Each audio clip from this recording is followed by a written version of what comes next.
You're listening to Podcast PXN, PlayStation, Xbox, Nintendo. Let's do this. What's up, guys? Welcome to Podcast PXN, episode 101. I am one of your hosts, Daniel Prindle, aka Dan is DTM on Twitter, and I am joined over Discord by the man who is bananas for Super Monkey Ball, Christian at ISO. Christian, how are you? Hello. I went insane today, but we'll talk about it later. Oh, Jesus.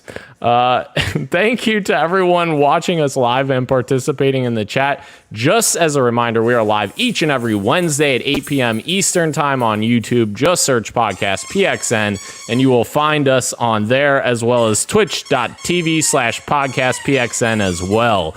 The squeaking in the background is the dog playing with the toy. The topic of the show this week, Christian, is all the Gamescom news. But first, the show always starts with the PXN news of the week. So let's go ahead and jump right in. Christian, the first item on the PXN news of the week is Quake got an enhanced edition that was stealth dropped. And I believe it was stealth dropped the other day, but or maybe Friday. Monday, I think, right? Wasn't it Monday? Was it Monday? Yeah, it might have been. But like, this came out of nowhere. Like, this wasn't announced or anything. Like, they kind of just showed it, and they were like, here you go. Here's a Quake Enhanced Edition. Have you ever played the original Quake games, Christian?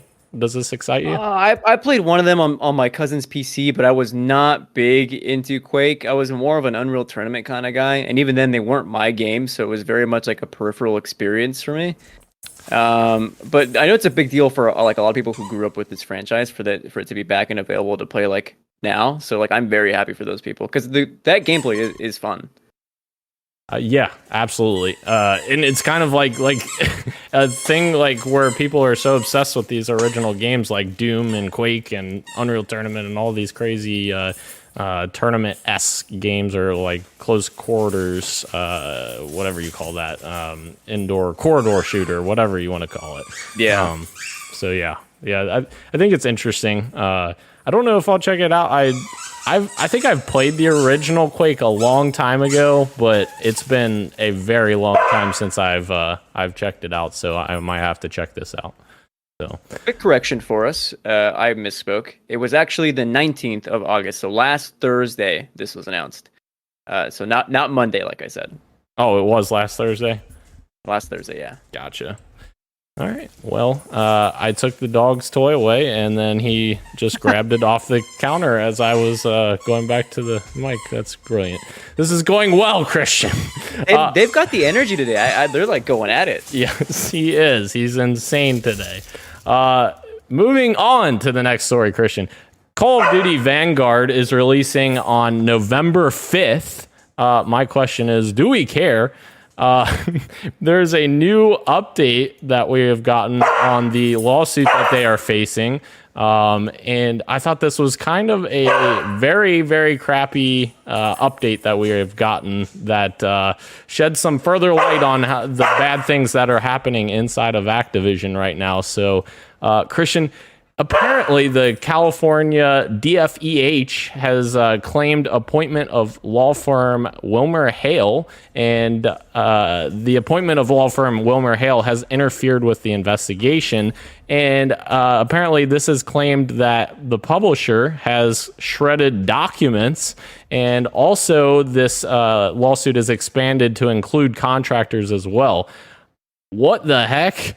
They're shredding documents now to try to cover up their path of, greedy, disgusting behavior, and that's not good at all. Or obviously these are reports, so this isn't confirmed, but this sounds like something that they would get caught doing. I would believe it. I mean, when there's smoke, there's fire, right? And like all the stuff that's come out recently, like, this is very much apparently in character of what Activision is like as a company. I saw it this morning, and my initial thought was like, this is abhorrent. It's no person who claims to be like trying to lead the way of like being a positive workforce. Nobody who is innocent would do something like this. Yeah. I dumbfounding. I literally cannot believe it. Yeah, absolutely. It's crazy, and the part about including contractors is interesting to me as well, because oftentimes in the game industry, like, contractors are kind of seen as like lesser people, so to speak, in the video game industry. I've heard many times from contractors that have worked on like Halo Infinite, for instance. Microsoft in general as a company uses contractors a lot, and they are not treated well. They don't get benefits like, you know, full-time employees do, and so it's not surprising that contractors are also being included on this as well, because I mean, there's some crappy things that are already happening to contractors and across the industry. Contract work in general in the video games industry is like I can't think of the metaphor right now, but it's kind of like the unspoken thing of AAA development where they can get away with like mistreating employees. Like you mentioned, not giving full benefits, overworking them. It's kind of a terrible practice that is way too common in my opinion. Yeah, I agree completely. It's crazy. Can I ask though, yes. when you on Call of Duty Vanguard, yes. Do you care about this new Call of Duty? Honestly, not really. I've bought every Call of Duty forever, but 99% of the time it's because I just want to play the campaign. And, you know, in Black Ops 4's example, there was no... Is it Black Ops 4? Cold War? Or Did Cold War not have a campaign? Oh, you're talking about... Oh, sorry. Yes, Black Ops 4. The one with... Yeah, that one did not have a campaign. Yes. So, like, that was the one that I wasn't that interested in, because I just don't play the multiplayer for Call of Duty anymore. So, I really wasn't that interested in Call of Duty anymore in general. So, the whole, you know, shtick with Activision and what's happening with them just makes me not want to get this anyways. And it does suck because, like we talked about a few weeks ago, like it's the interesting like dichotomy of like, are you supporting the developers or are you supporting the publisher? Because there's also some really great people that are working on this game, because I believe they have, for the first time ever, female writers writing the story for this game, which like you want to support that, but like it's like it is again that interesting like thing of like, what do you do? Like you have good on one side, bad on the other. It's like it's very conflicting. The narrative team is comprised of, like you said, of mostly all women. Who I follow on Twitter, by the way, and like the composer is Bear McCree, if I remember right, the composer of God of War. Yeah. Like all the elements are leading to like a great Call of Duty campaign. Yeah. World War II from Sledgehammer Games was fine. Like I enjoyed that one. Yeah. But from what I've seen this week, both the I guess we'll talk about it a little bit later in the topic of the show, but the trailer dropped earlier in the week, just like the kind of tone setting. Can't look at the world of the next Call of Duty. It looks fine. Yeah. It wasn't anything that like got me excited, unfortunately. Yeah. But I do love the people working on it. Like I hope it's a good game. Agreed. Yeah, and I thought Call of Duty World War II was fine as well. It's like, we'll see. I'll see how it turns out. But yeah, hopefully Activision makes some big changes soon, because I haven't seen it thus far from that side of Activision Blizzard. So moving on, Christian, did you expect to see this? Another version of Skyrim has been announced, the Skyrim Anniversary Edition, launching November 11th. I have no idea what year we're in anymore. Yeah. This game released 10 years ago, Christian. 10 years ago.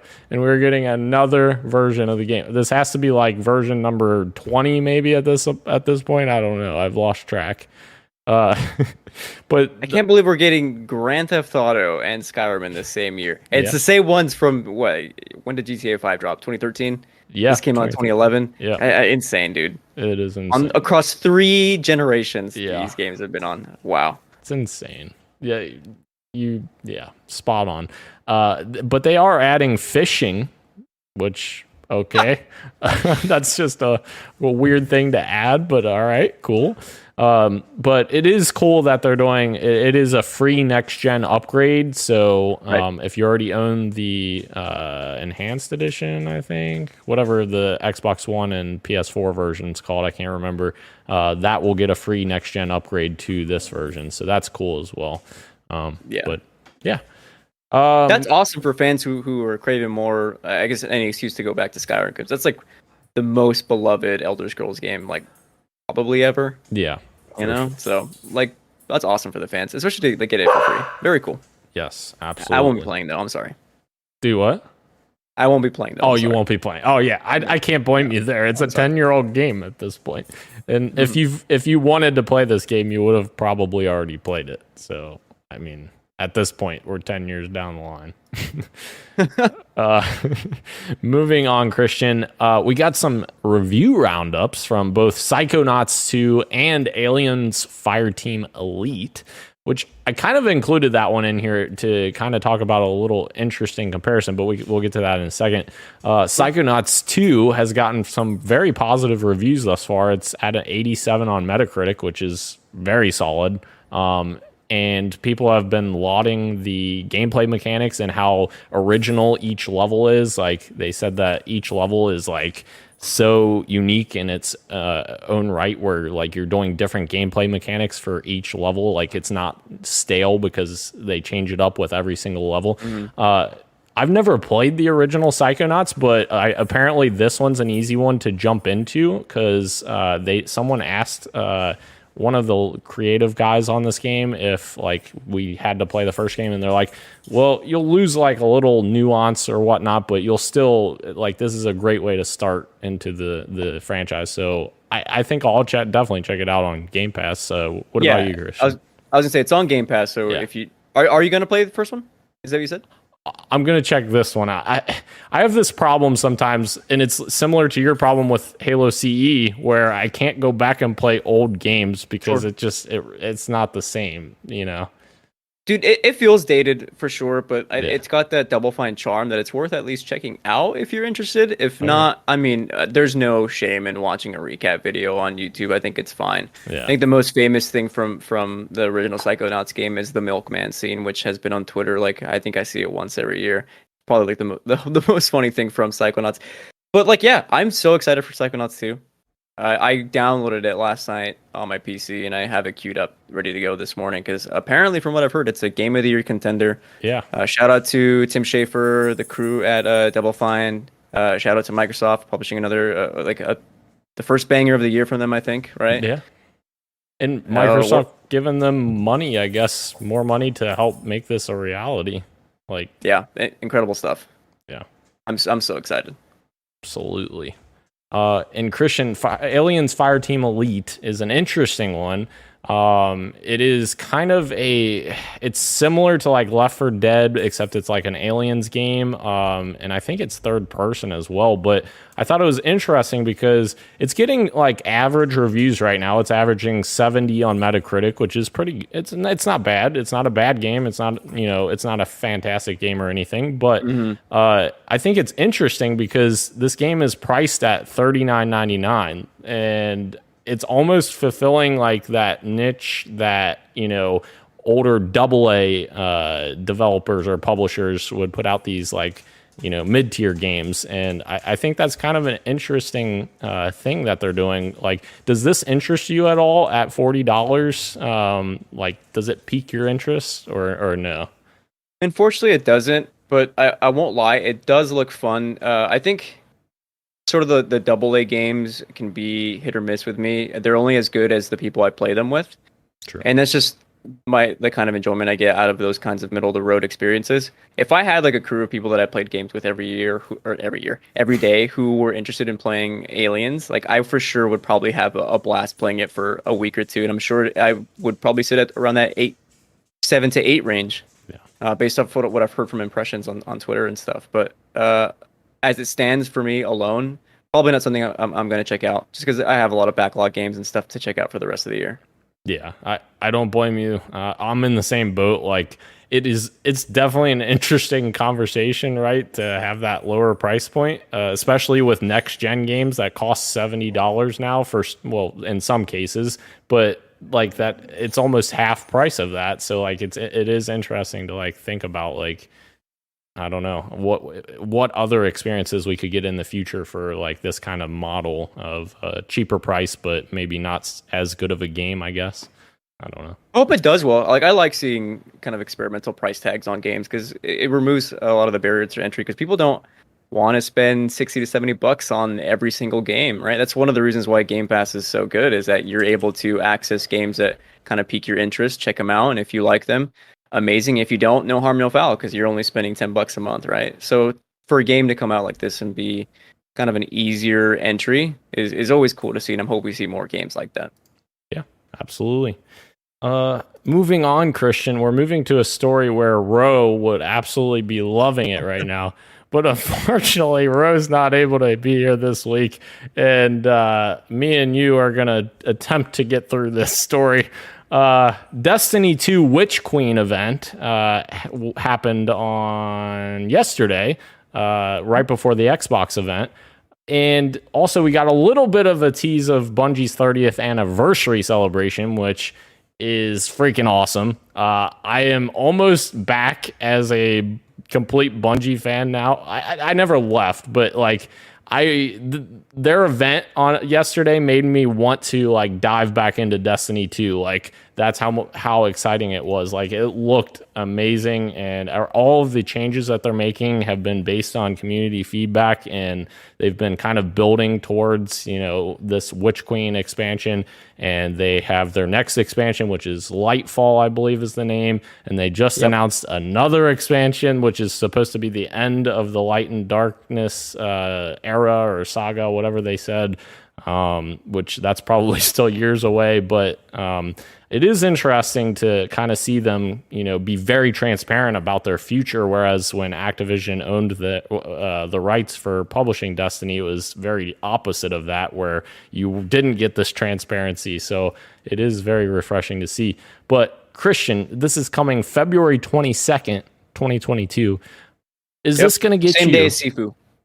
Sifu? Oh, is it going to get me? Is this gonna get me? Yeah. No, and I realized this when I was missing the Witch Queen stream, and I realized that I didn't care, and that's when I realized I've been a lapsed Destiny fan for a while, which is a bummer, because 2014, 2015 to me was like all about Destiny. I had I've bought in almost every single DLC, and I used to spend so much time at Destiny, but just I don't have the time anymore. Yep. It's a lot of it asks a lot of the players to kind of stick through. I did see that they're finally, the Madmans are actually doing it. They're making it so that primary ammo never runs out. It's infinite, which I think is insane. That is something that like fans, like including me, like playing through Destiny 1, Destiny 2, like God, I wish sometimes that like I didn't have to get primary ammo again, and they're actually doing it, which is bonkers. That's insane. I didn't even know that, and I sort of watched it. Like I was watching it while I was on my lunch break at work, but I was like doing other things too. So, but yeah, I think that. Oh, sorry. Go ahead. I think this was during the this week at Bungie or whatever, or this week in Destiny, like the thing that went out. Yeah. Yep. Not during the actual stream. So. Gotcha. That's where I got that. That makes sense. Yeah, that's a really good thing for them to change, though. I agree with you.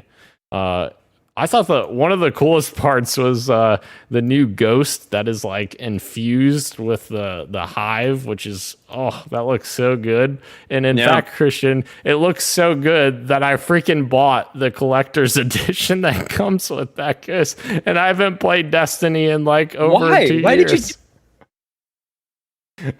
Why would you do this to yourself? I don't know, Christian. I like I said, they made me so excited to come back, and like the cool thing is like I've been a huge Bungie fan since I was a little kid. Like I used to go on Bungie.net every single day. I would go to school and go in computer class and go to Bungie.net and read the weekly update that they would publish every single week. Like I just loved that community so much, and I still do to a certain extent. It's not necessarily all the same people that work there, but there are some people that are left over from back then, and it's interesting to see Bungie, get their independence, so to speak, again from Activision after they had gotten their independence from Microsoft. So I think they're definitely showing now that they have their strongest foot forward with them kind of being on their own and being like, hey, this is Destiny. This is what we're doing. This is the end date of this saga. And then we're going to move on to either other things or like a next chapter. I'm not sure what that looks like. But they do have another game that is unannounced right now that it is confirmed that they're working on another game, but it's unannounced. So it'll be interesting to continue to see Destiny get, fleshed out moving forward here. But mark my words. I know I said that I'm a lapsed Destiny fan, that I'm not going to play it again. I guarantee you, because I know myself, when this DLC comes out and the raid gets announced and it's like, oh, hop back on, you'll get a little XP boost and you can start doing the missions to get your raid ready, I will probably end up playing it. Because that's who I am. Yes, I don't blame you. I just realized, Christian, I am failing miserably at reading the chat because, my goodness, there's just so much going on right now. But Punik Reddy and Naresh Kumar, thank you guys for joining us. You guys have lots of comments in here. And you said, are you reading the chat? I am reading the chat now. I apologize, but if you guys have any questions, let me know. I kind of lost track of all of that. I apologize. And actually, Naresh was actually our winner for the 3-month Game Pass Ultimate, which I had to re-roll after the podcast because the person I selected didn't respond to me.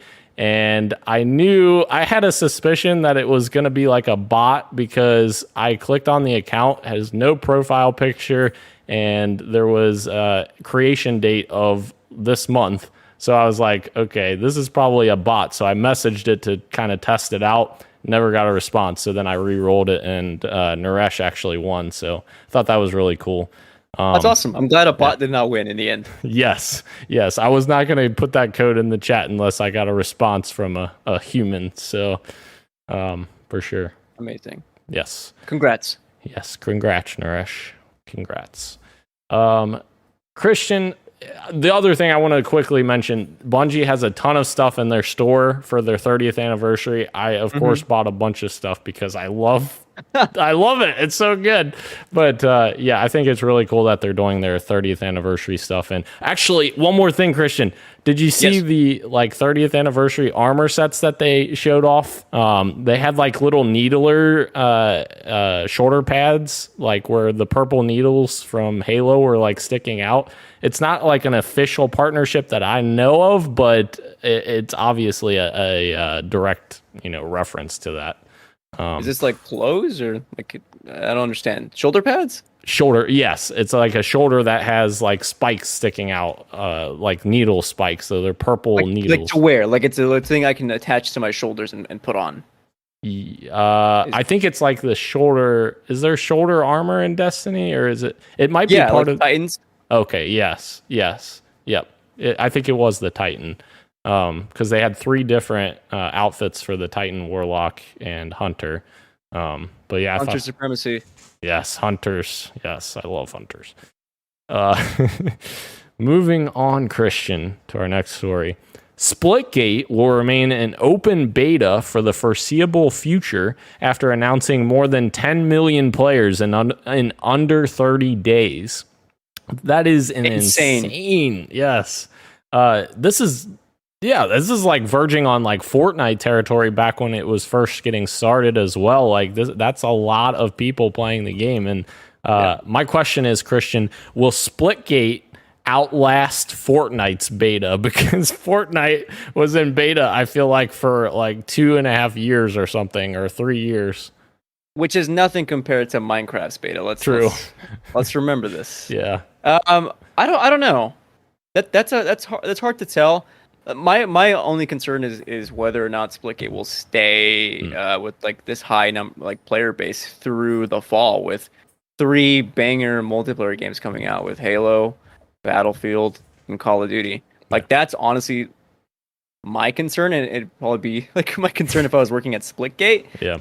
But keeping I think the game in beta is probably the smart move, just to continue to work on it, polish it out, making sure your servers can handle this high amount of people, and just kind of prepping kind of what the next like drops of seasons and content are going to look like once we approach a launch for the game. Absolutely. Yeah, I agree with you completely. It's interesting because we talk about Fortnite being in beta for so long, and you talked about Minecraft being in beta for so long, and now this is going to be in beta for foreseeable future. And we'll get to this here in a second. This kind of leads into the next story, but I think it's fascinating how there's a different mindset around a game that's in beta than a game that's fully released, because you'll remember the day before, I think it was like the day before the game Splitgate was supposed to launch, like officially launch, they said, no, we're pushing the launch back because our servers are overwhelmed. We have too many people. We can't do all this. We can't launch like this.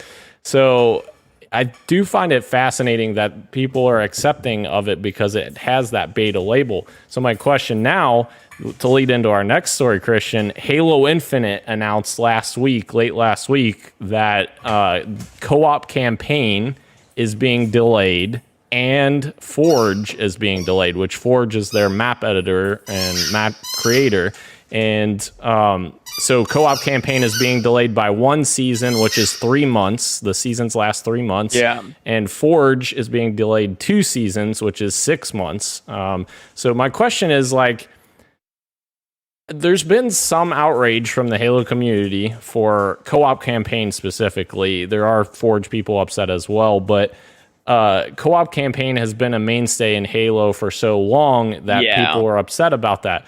My question is like, I guess I don't know how to put this without, pissing off all the Halo fans out there, but I don't understand a different standard that we hold, retail games to, like, Splitgate delaying their full release. If Halo Infinite had, if Halo Infinite was supposed to release the next day and they said, no, we can't do that, we're going to stay in beta until indefinitely, that would be a very different reaction to what Splitgate guys have gotten. And yes, they're two very different sized companies. Splitgate's a tiny developer, and Halo Infinite is being developed by 343, who's huge. However, I do find it interesting that there's this dichotomy between the two, because at the end of the day, the thing's not ready. You don't want to release something that isn't ready. So, like, Microsoft, I guarantee, told 343, you have to launch this fall. There's no delaying it again. What features do you have to cut to get the launch ready for this fall? Yes, it sucks. I hate that it's not there at launch. However, I don't think that it's the end of the world. And actually, I personally am happy that it's not, the whole game's not being delayed, because there's already so many campaign spoilers out there right now that I'm afraid longer it goes, the longer it goes between the time I get to play and now, the more chance I have of the campaign being spoiled, which to me is the number one thing. I can still play solo, and that's the number one thing to me. But what was your initial reaction to this news, Christian? Yeah, there's a lot here I want to respond to. I guess I'll start with what you were ending at, which is, you're right. It isn't the end of the world. Like, let's be real. It's just a part of the game that will eventually come. Like, at the end of the day, it's okay because we're still getting it, right? It's still going to be included. But I think the big thing, which the difference between Splitgate and Halo Infinite, is that we're asking two different things, right? Yeah. You have to. The multiplayer is free, but you still have to buy the game full retail to get the campaign experience.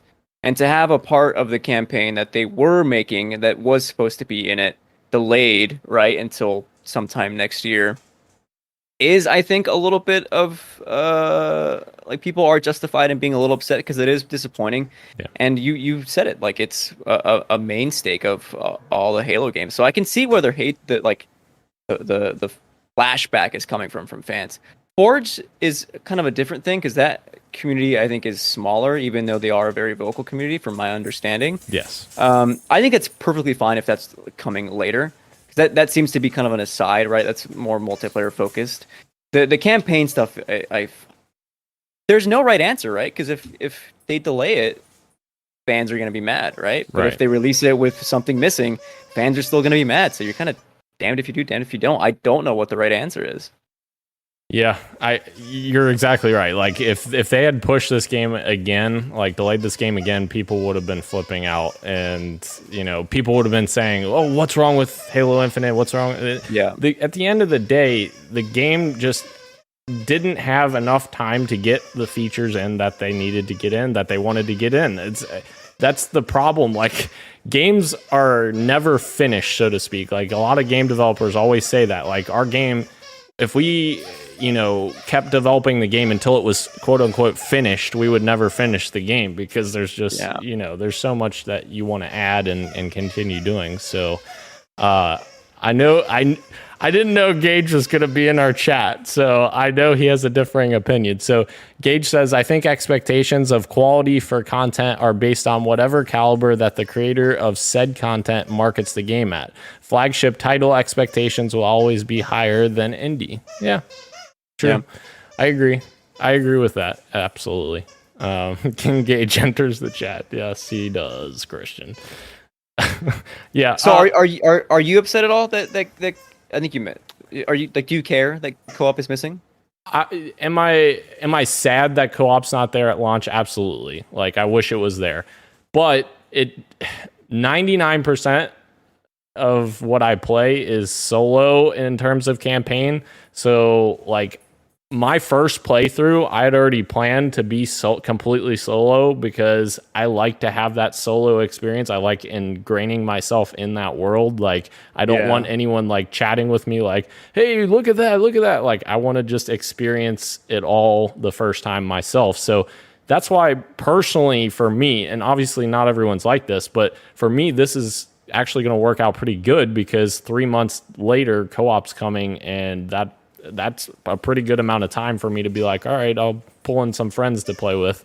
But obviously there's other people out there that they play campaign co-op the first time. That's what they want to do. They want to play with their friends, and I can't blame them for that. And I definitely can't blame them for being upset about it.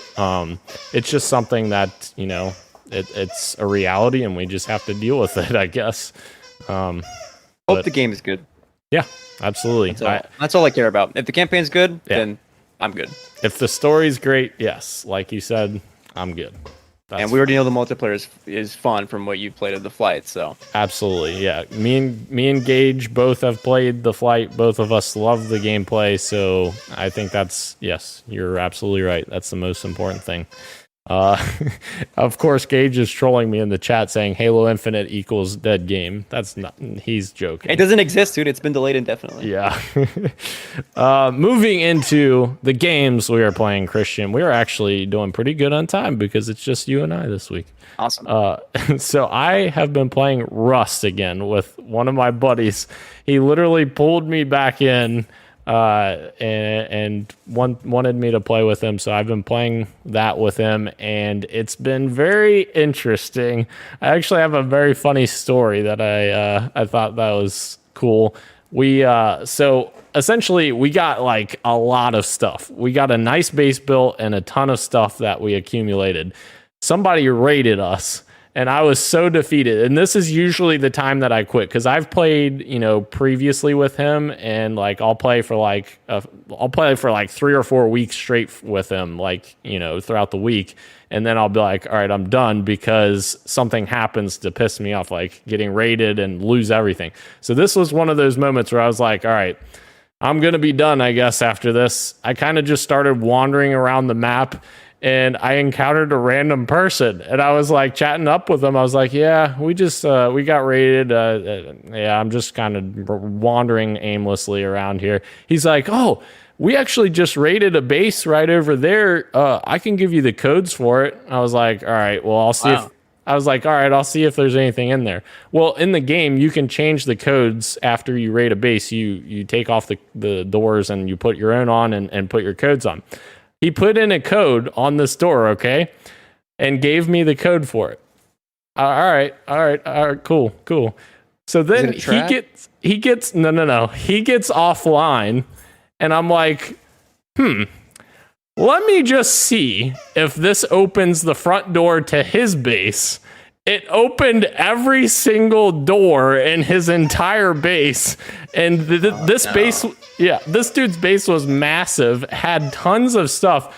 And me and my friend looted literally every single item from this guy. You're terrible. Why would you do this? You could have been a nice person. I feel bad, but at the end of the day, I told my friend, I was like, this is Rust. Welcome to Rust. But I don't No. Yes. I had to do it. And the funny part is like, I'm like, there's no way this is the same code. And it was. And like, dude, don't use the same code as your own base. Like, why would he do that? You should go get a cell phone and see if it unlocks his phone. Oh, yeah. So that's my story, Christian. Amazing. Yeah. I love it. That's all I'm playing. What are you playing?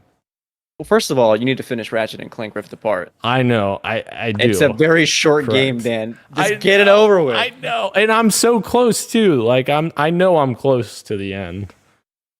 Anyway, I've been playing more Mario Golf Super Rush. I got my friends in the middle of the country and then on the East Coast to buy it. So we've been teeing off every few nights, having a few brewskis and just hanging out, catching up. So that's been fun. I also got to check out the Riders Republic beta. Yes, Ubisoft, I did close my window curtains when I was playing the game. Do not worry. I did not break NDA. Impressions, if you're looking for them, controls a little janky. I won't lie. Like the races are tons of fun. Yeah. But whenever I'm trying to do, I still don't understand why controlling my body is on the right stick and not on the left. Like that disconnect happens so much to me when I'm like doing any of like the tricks, either whether it be on the snowboard or the bike or the skis. Like I can't seem to fix it in my head. Also, why can't I switch stances? Well, you can, but why can't I set my default to Goofy? I skate Goofy, and that starts me off on the regular stance, and that like pisses me off.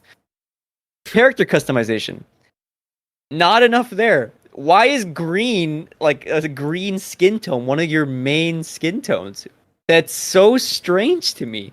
Let's get some more tan options in there, I guess. Yeah. But anyways, it seems like to be like a fun game if you're hanging out with a bunch of people. On my own, playing the beta, I realized I probably won't be picking it up, which is sad because I was really looking forward to that game. But I don't know. Maybe I'll continue playing throughout the open beta, and if I change my mind, then I change my mind. Yeah.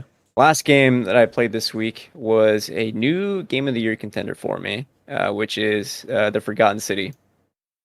I started it up over the weekend after being severely disappointed by 12 minutes ending. For those that don't know, The Forgotten City is another time loop game. Originally a Skyrim mod. It's a small team of 7 people where you end up going back in time to this Roman civilization. They live under the Golden Rule, which is you cannot sin. And the whole premise of the game is someone is about to break the Golden Rule. And once they do, the statues come alive and turn everyone who is alive in that city to gold. And so your job is to figure out who is going to break this Golden Rule. And let me tell you, it was the most fun I've had solving mysteries probably ever. I have 6 pages of notes in my MacBook. The writing is fantastic. Every twist and turn the game takes, I'm like standing up from my couch being like, oh my God, are you serious?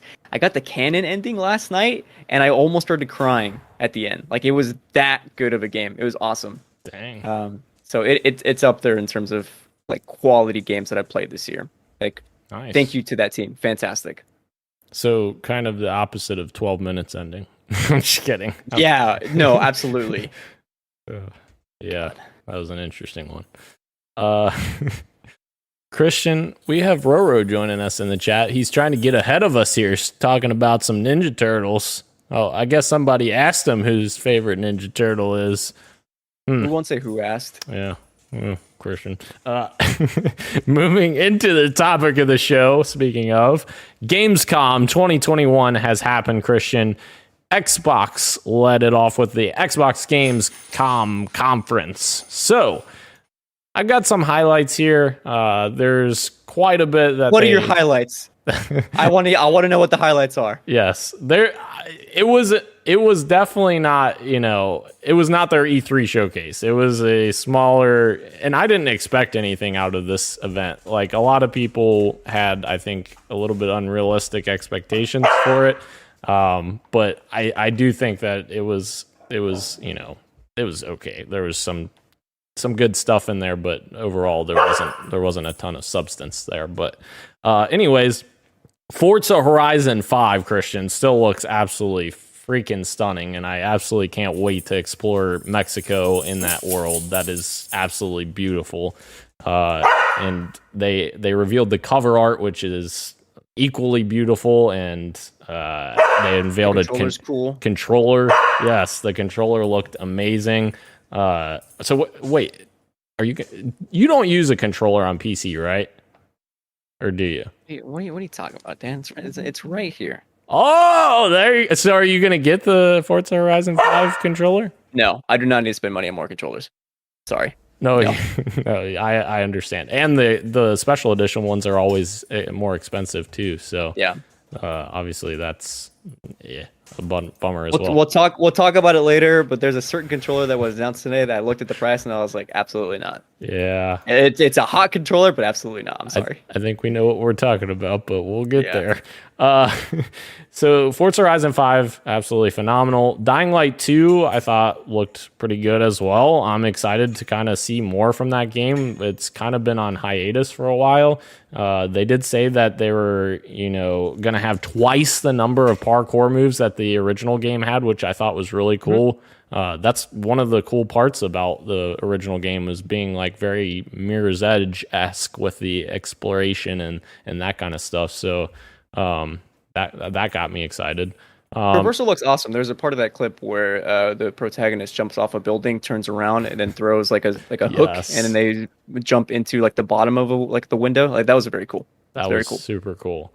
And obviously, Christian, you had to be excited about seeing those trebuchets. I mean, they spent 20 minutes talking about trebuchets. I was literally going insane. Like, I was very happy that I had actual work to do as I watched, because the work was like more fun than what was on screen. Yeah. A beautiful cinematography. Don't get me wrong. Like, footage of the trebuchet was fantastic, but like, I don't know why it was here. Yeah. Just show us Age of Empires gameplay. You didn't need to talk about a trebuchet for 20 minutes. But yeah, was there anything else that stood out to you at all, or any? I can't believe you didn't bring it up. Okay, I know Ro will agree. It's the games coming to Game Pass, the Humble games. Those looked fantastic. We got a look at one that was in today's showcase that we'll talk about. I won't bring it up now, but Dodgeball Academia is actually coming to Game Pass, which was such a surprise for me. Like, I'm looking forward to that game. I think it's out now already, but I just haven't bought it. But now I don't need to, because it's on Game Pass.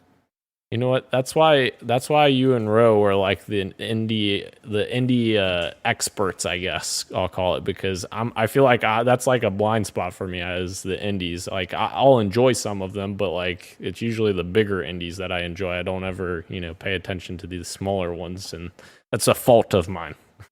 There was a game today that was announced. I won't say which one yet, but as soon as I saw it, I wanted to hit up Ro and be like, "Are you seeing this?" And by the time I got on Twitter, Ro had already tweeted at me saying like, "Yo, are you seeing this?" I was like, "Yes, Ro. This is why we're friends. This is why we're buds."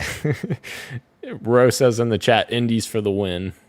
There you go, guys. There you go. Moving into the Gamescom opening night live (ONL) that Jeff Keighley hosts every year.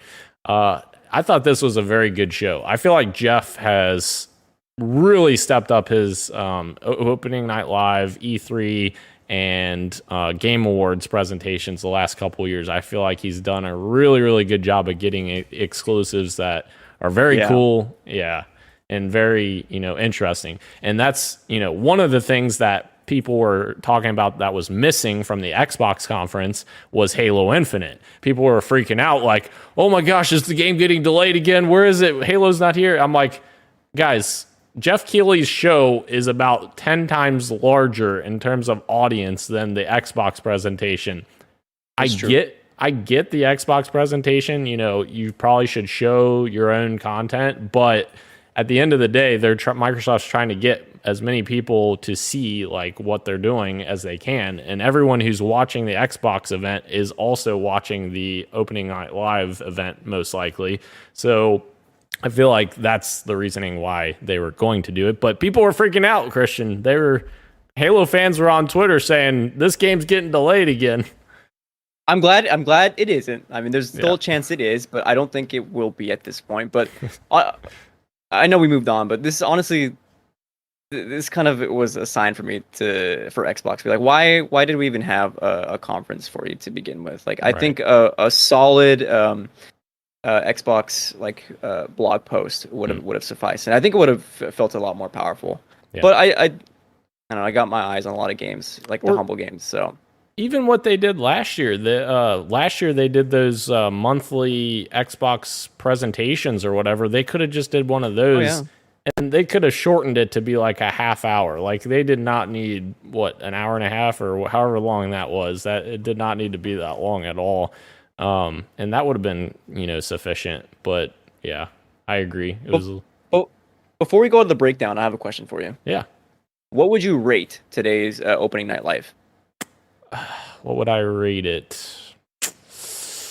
So minus, if you take out my bias for the game that we're talking about, obviously Halo Infinite. If you take out the bias from me for that, because if I include that, I can include the bias. It's okay. Okay, A+.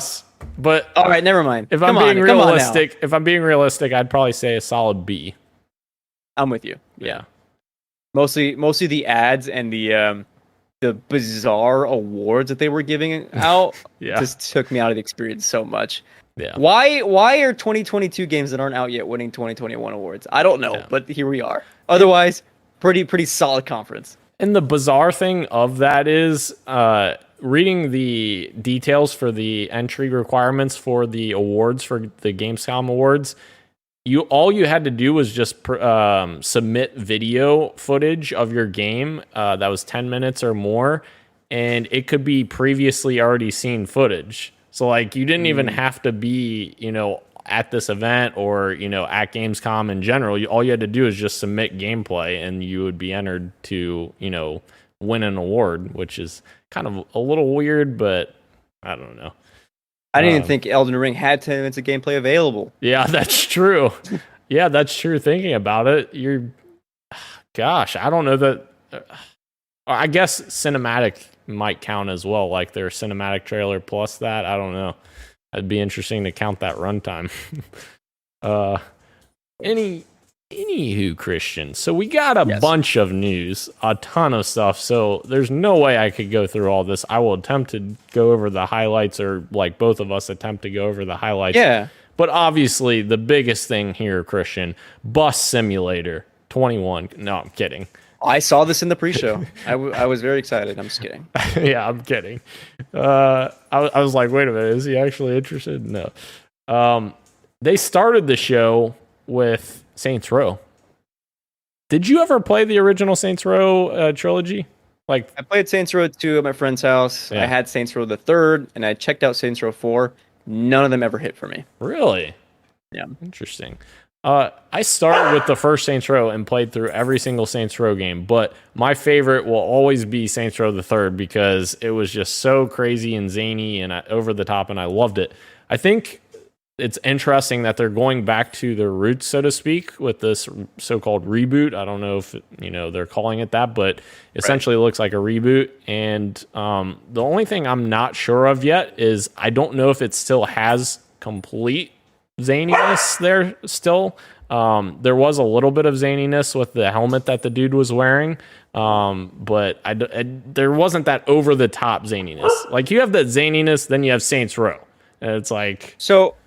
I heard that you get some of that with the people that saw the behind closed doors demo of it. So, okay, if you're interested at all, I would say read up on the behind the closed doors because they go in depth about like what the premise of the game is. Which they're Zoomers. They're but you don't know what a Zoomer is. It's Gen Z.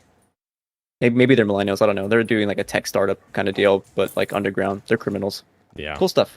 It is cool. I have a dog trying to join me here on the podcast. Christian, we also got to look at a Marvel game, a new Marvel game that I thought was interesting. When it first was starting to play, I was like, what the heck? They're doing another Marvel game? But obviously, once they announced what it was, it made more sense because it seems like it's a action or what did he call it? An RPG that's got like those classic what's the genre I'm looking for? XCOM. Whatever XCOM is. Yeah. Tactical. Yes. Tactical gameplay. So I think it's interesting, and apparently this is based on the Midnight Suns comic, I think. Which I'm not familiar with. I'm not either. But apparently they actually got to create a brand new character for this game as well in the Marvel universe, which is insane. How many people can say that they got to create a character for a video game for Marvel? Like, that's insane to me. Yeah, that's cool. Did this excite you at all? Are you a big XCOM guy? I'm not an XCOM guy, sadly. The closest I've gotten to being an XCOM guy is that I play a little bit of Mario versus Rabbids, like the Nintendo Switch Kingdom Battle, and I actually kind of enjoyed that a little bit, but that's only because I think it was a Mario property mostly. Which is like everyone is high on this, you know. I like the aesthetics a lot. I like the look of the game a lot. So I mean, I'm always open to trying new things anyway. Yeah. So if people, by the time this game comes out, if people are like kind of praising this game, then I'm not opposed to checking it out at all. So cool. If people are watching live, they're just enjoying the show of me trying to hold back a ferocious dog here. But yes, I agree with everything you said about that. Midnight Suns is going to be interesting, but it's not necessarily my cup of tea. But not like the next item we've got coming up here, is it? The next item, Halo Infinite. So I do want to preface this with this. I am a little bit disappointed that we didn't get any kind of gameplay. Obviously, we've already played the multiplayer, so we already have an idea of that. I already expected we weren't going to get campaign gameplay just because 343 just recently last week on their blog post said that they will be delivering campaign gameplay a little bit closer to launch because they're still working through the final progression of development, and then they do gameplay capture after that, and they're going to, release footage at that time. But with that being said, this freaking trailer that they showed sent all the hype levels to about 1 million for me. I absolutely love this. It was a scene of like Britain, where I think that's Big Ben clock tower or whatever it is in London. I thought I said Britain, but I mean London. I thought it was really cool, like the ambiance and the Banished like coming in, and the little I say little girl, but she was like probably teenager girl. Yeah, she's full size. The Spartans are just a lot bigger. Yeah, exactly. So she was like kind of making her way through the area, like trying to hide from the Banished, and we end up seeing that she's actually the Spartan that is in control of the multiplayer environment, which her name is eluding me right now, but I thought that was really cool connection to add there. And the Spartans dropping in with ODST drop pods was freaking amazing. And just the aesthetic looks so freaking good. It looks so beautiful. And I loved it so much. And the December 8th release date we got, obviously, which doesn't surprise me a whole lot. They're trying to wait till the last possible minute in 2021 to release. Give them as much time as possible to get this as polished as it can be. Yeah. Can I say, like, I felt so bad for 343 when I woke up in the morning and I saw, one, the release date leaked. Yeah. Which kind of sucks. Like, they deserve to have, like, that moment, like, on stage. And then when the release date actually showed up on stage, I felt it was a little lackluster because it just kind of showed up behind Jeff Keighley. Yeah. They're like, all right, cool, there you have it. And let's move on. It's like I don't know. I kind of wish like they would have just attached it to the end of the trailer because the trailer was Wait, cool. didn't they? I thought No. they didn't. Oh, The trailer ends and they kind of give details on like that this is part of the season you know what? multiplayer campaign, and then the date comes up behind Jeff Keighley. I was like, well, Yeah, you're right. I forgot. I watched it after the fact when they reposted it, but they added that after they reposted it. But yeah, like you said, the multiplayer. This is the introduction cinematic for multiplayer season 1 of Halo Infinite. Yeah. Which, if they have this little cinematic in front of each season, I will freaking love that. I will eat that up. So good. Yeah, it's cool stuff. And things that I will eat up, Christian. Halo Infinite Xbox Elite controller was also revealed. Oh my goodness, it looks good. And this is what you were referring to before about a $200 controller. It is $199, which is expensive. It's not. It looks really good. Yes. It's not unheard of because the normal Elite Series 2 controller costs $179.99, I believe, original price, or $170, one or the other.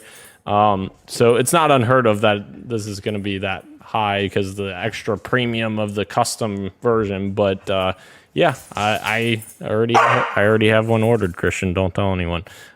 Speaking of things you ordered, what else did you buy?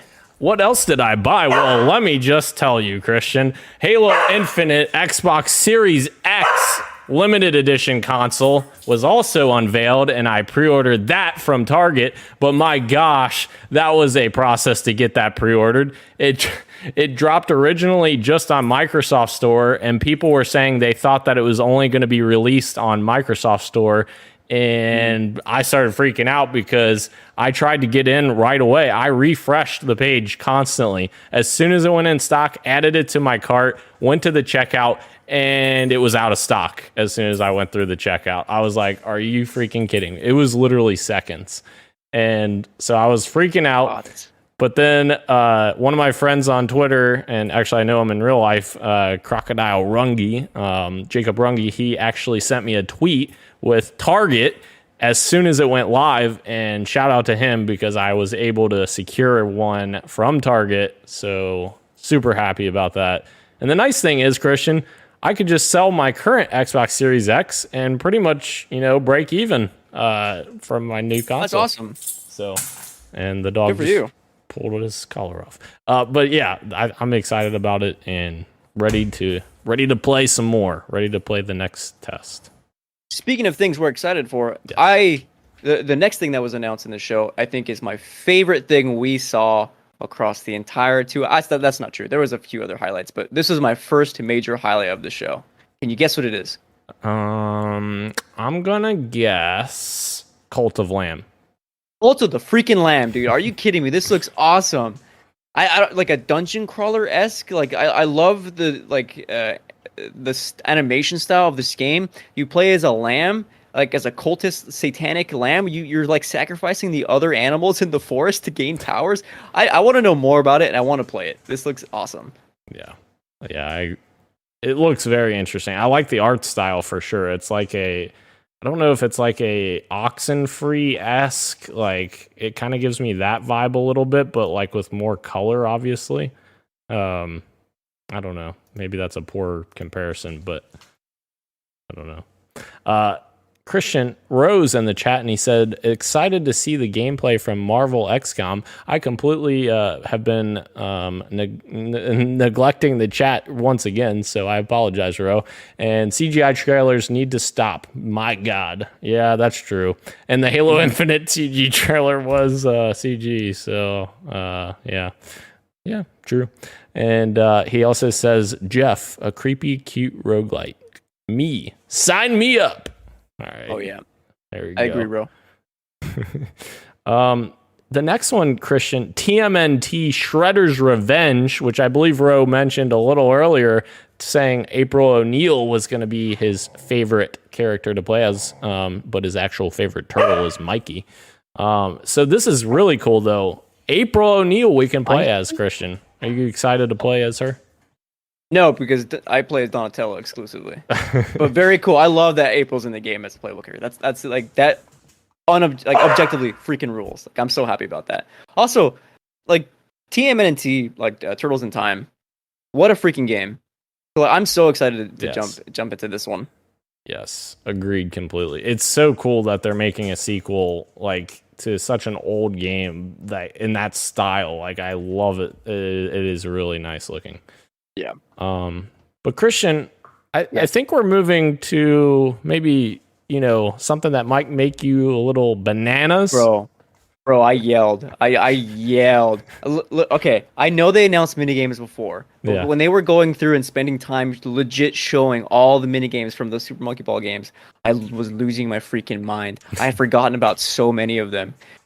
And then I learned, I was so disappointed that it's only local co-op. You cannot play this game online, and I am bummed. I am devastated. I hope they add it in the future. What an absolute miss. Oh, that sucks. Yeah, that's kind of disappointing, and yeah, that's such a cool party game. You'd think that they would have like online with that. That kind of sucks. Does Morgana? I don't know how to say it. Does that interest you? Yes, dude. Okay. When the Persona stuff came up, I was like, oh my god, it's actually going to be Joker, and then Morgana shows up, and it's like, it's not. This is better. Very cool. Sweet.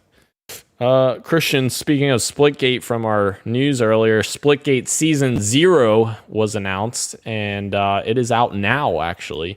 And there's a new multiplayer map they showed off, which I thought looked really cool and actually looks a lot more unique than the other maps, I think, that they had in there before. Thought it looks really cool, so definitely need to check that out, because I enjoyed my time with it after I've been wanting to told me.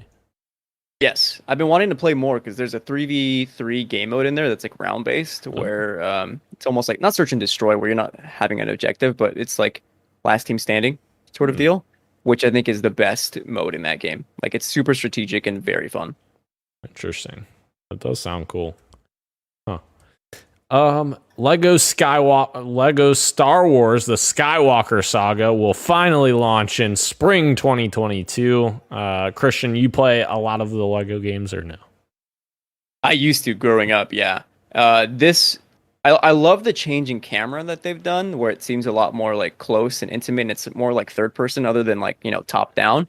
This looks freaking incredible, dude. I can't wait. It looks legitimately awesome and so much fun. What a cute game. Yeah, Traveler's Tales always does an amazing job with the Lego games for sure. They don't get enough credit for that for sure. Mm-hmm. We got another look at Synced Off Planet, which is getting a showcase tomorrow. Apparently, I didn't know that. That's interesting. But yeah, this looked interesting. I don't really quite know what it completely is going to be when it launches, but it looked interesting. I don't know. Curious to know more. There wasn't enough there for me to like form an actual opinion, but curious to know more because it looks pretty. Yeah. The Outlast Trials were announced for 2022. I really enjoyed the first Outlast game. I thought that the horror in that game was so good, and the tension, like, you have that dude following you and like sneaking through the little tiny paths. Like, oh, that was so good. It was so frightening, but so good. I'm sure Ro would love it, right, Ro? I love the first Outlast. How do you feel about this one being a multiplayer game? It's interesting, and that's why I'm kind of intrigued to see how that works, because obviously, it doesn't always work when you translate single-player games into like a multiplayer experience, but it sounds interesting. The premise sounds interesting. I just kind of want to see like it in practice and see what happens with it for sure. I'm in the same boat. Where it looks enticing enough, and I love the first one enough for me to be curious and hopefully check this out if it looks cool enough. So, yeah. For sure. We got Jurassic World Evolution 2. It didn't trick me again this time. I knew what it was right away. I didn't get tricked thinking I was getting an open world Jurassic Park game. I can't believe you skipped one of the best games that they showed off. I still have no idea what it's about. I didn't even know what it was because he didn't put the title there. I forget what the game is called. The South Korean game Devi V or something like that. Is that what it is? Doki V, I think. Okay. Yeah. Something like that, right? It looks pretty. I mean, it's a weird art style or like a weird design, but it looks pretty. Pokemon meets Devil May Cry meets Monster Hunter is what it looked like to be. And I want to know more about it because insane. What an insane game. Yeah, for sure. We've got Blood Hunt, which is a vampire battle royale, which, I mean, I guess that speaks for itself. Like, a lot of these are, like, interesting. I just want to see more from them. Like, I don't know what, that's going to look like. I saw enough. You saw enough? You're in? Saw enough. No, I meant like I saw it. I'm okay. I'm good. Okay. All right. Park Beyond, which is another park simulator. I used to play park simulators all the time when I was a kid. I loved playing park simulators on my parents' PC, like Zoo Tycoon and Roller Coaster Tycoon and stuff like that. But it's been a long time since I've been, interested in that kind of game. So I don't know if I'll be interested in this, but it is interesting. They're doing like a different spin on it where you can do like these crazy rides that, aren't really realistic at all. Sure. But, I don't know. That's it all for me. Sure. Yeah. We got an update from Horizon Forbidden West from Guerrilla, which was finally confirming the delay to February 18th, 2022. I don't think that's a surprise. Obviously, we had already talked about it, and obviously give Guerrilla the time that they need. I think that's the most important thing. We want the best game we can get. Oh, surprise in terms of release date. Okay, sorry. No, for me, this was a surprise, and like I did not expect anything Sony related to be at the show because I don't think they said they weren't going to be here. So for Horizon to show up, I was like, "What is this game doing here? What are we about to get?" Very happy we did get a release date. February is just like a nice spot for that game. Awesome, they're getting the extra time that they need to finish and polish off what's looking like a great AAA game for PlayStation. Agreed completely. It's going to be an amazing game. And they also confirmed a 60 frames per second patch for Horizon Zero Dawn on PS5, which is cool. Very cool. 4K and as well. Yes. Very good. We've got Tales of Luminaria, which I'm not a Tales fan, so I don't know much, and you're shaking your head, so you don't. I watched my friend play it when I was in undergrad, when I was dorming in college, and I was like, what is this Tales game? Yeah. And that's all the history I have with it. Like, it looked okay. Yeah. We've got Nebellion, who I'm following along here for all the announcements. He put no clue, man, for this one. It's Dead Mouse who's in that game Core. It's an interesting like experimental game thing that for kids where they can kind of mess with different game features and stuff and kind of create their own games. So that's kind of cool. I'm not gonna hate on it. I still don't understand why he came out and was like, yeah, it's pronounced Dead Mouse 5 when for so long he was like, it's Dead Mouse. So I was like, what are we doing here? Then he called himself Dead Mouse later in the actual video. So I was like, what? I have no idea. Yeah, that is goofy. Rose says February is nuts. Yes, it is. And he said genuinely want to see more of Doki V. What a weird showing, but it freaking captivated me. Absolutely. Nice. We've got Jungle Book characters showing up in Fall Guys, Christian. That's a collab that I did not see coming. Did you see that coming? No, not at all. I saw, is that Baloo or whatever his name is? Like, it was insane. Yeah. And honestly, it kind of made me want to fall back into, see what I did there? Jump back into Fall Guys because I missed that game. It was a very fun game for sure. I don't even know what else to go over. Sifu, you had mentioned February 22nd, 2022. And wait, same day as Destiny, the Witch Queen DLC. So sorry, Roy, I think I know where your priorities are going to lie that day. Yeah, I think we all know Roy's going to be playing 1 million hours of Destiny. We got Death Stranding Director's Cut gameplay, which I know you're excited about. This is where my bias kicks in. People were disappointed that the showcase ended on this, and you know what? I'll concede. I'll agree with you. Sure, it's a very weird thing to end the conference on, but you know what? This trailer was made for me and me only. I was in love, baby. Sorry, go on. No, you're good. You're good. Talk about your love for it. Like, are you excited for all the things they're adding? It seems like they're adding a lot of cool stuff.